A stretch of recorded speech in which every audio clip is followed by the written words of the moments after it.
இங்க போலீஸ்ல செக் பண்ணிட்டு இருக்கிறத பார்த்ததுமே ஒருத்தர் ஹெல்மெட் போடலன்னு பயத்திலே வண்டியை நிப்பாட்டிடுறாரு. இவர் கூப்பிட்டு ஹெல்மெட் போடாததுக்கு 1000 ரூபாய் ஃபைன் கட்ட சொல்றாங்க. சார் என்கிட்ட அவ்வளவு பணம் இல்ல சார்னு சொல்றாரு. ஆனா இந்த போலீஸ்காரரு வயசுல பெரிய மனுஷன் கூட பார்க்காம தள்ளி போய் 100 தோப்பு கண்ணை போடான்னு சொல்லிட்டு அமுச்சு விட்டுறாரு.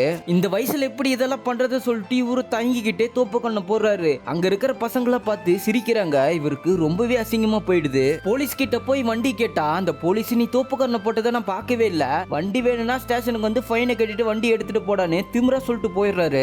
வருத்தத்தோடய நடந்து போயிட்டு இருக்கும் போது நெஞ்சு வலிக்கிற மாதிரி இருக்கேன்னு பையனுக்கு கால் பண்ணா அவன் போனை கட் பண்ணி விடுறான். அந்த நேரம் பார்த்து ஹெல்ப் பண்ண யாருமே இல்லாதனால அங்கேயே ஹார்ட் அட்டாக் வந்து இறந்தே போயிடுறாரு. இதுக்கப்புறம் இவரோட பையன் ஹையர் ஆபீசர் கிட்ட எல்லாம் போய் ஃபர்ஸ்ட் அந்த எஸ்ஐ மேல ஆக்ஷன் எடுங்கன்னு சண்டை போடுறாரு. போலீஸ்காரங்க உங்க அப்பாவை ஃபைன் கட்டதா சொல்லியிருக்காங்க, உங்க அப்பன் செத்ததுக்குலாம் நாங்க பொறுப்பேற்றுக்க முடியாதுன்னு சொல்லிட்டு அமுச்சு விட்டுறாங்க. நைட்டு ஃப்ரெண்ட்ஸ் கிட்ட என் அப்பனை கொண்டு அந்த எஸ்ஐயை சும்மா விடக்கூடாதுன்னு சொல்லிட்டு புலம்பிக்கிட்டே இருக்கான். அவனுங்களும் போதையில வாடா அவனை அடிக்கலாம் சொல்லிட்டு ஹெல்மெட்லாம் போட்டுட்டு அந்த எஸ்ஐ வீட்டுக்கே போறானுங்க. அங்க போய் ஹீரோ அந்த எஸ்ஐ கண்ணத்திலே ஒண்ணு வச்சிடறான். ஆனா அந்த எஸ்ஐ இவனுங்களை போட்டு அடிச்சதுல இவனுங்க ஃபேஸ்ல தெரிஞ்சிடுது. உடனே கூட இருக்க கான்ஸ்டபிள கண்ணை எடுத்து இவனுங்க 3 பேத்தையும் சுட சொல்லி கத்துவான். ஆனா அந்த ஆளு சுட தெரியாம ஷூட் பண்ணிடுறான். குண்டி எஸ்ஐ மேல பட்டு அந்த ஆளு ஸ்பாட்லயே இறந்துடுறான்.